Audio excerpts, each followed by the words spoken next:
New here at 5:30, leaders at a historically black church in Davidson say they had been waiting months for police to do more about vandalism at one of its buildings.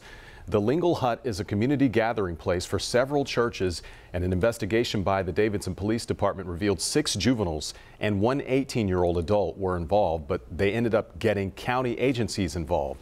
WCNC Charlotte's Shamaria Morrison was at the church's news conference today. Church leaders tell us they've tried to have the floor cleaned multiple times, but you can take a look right here. Things like this just will not go away, and they've already spent upwards of $4,000 to get it fixed. Members of Reeves Temple AME Zion Church say this surveillance video shows the people who vandalized Lingle Hut in September 2021.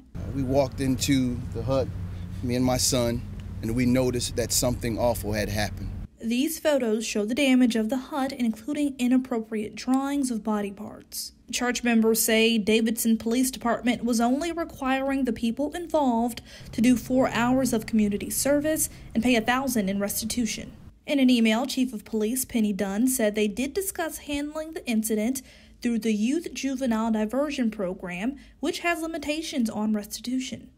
She said in part, quote, the church asked to meet with the offenders' families to ask if they would agree to pay greater than $1,000 in restitution.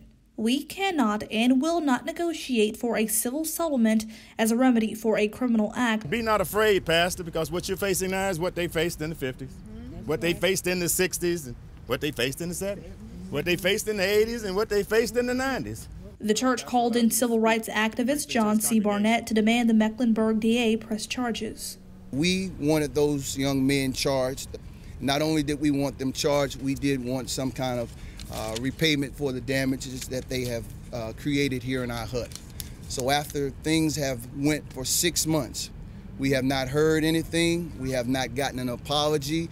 Before the incident, the church had been restoring this historical landmark, and after the vandalism, they have been set back, so they're asking for donations from the community. In Davidson, Shamaria Morrison, WCNC Charlotte.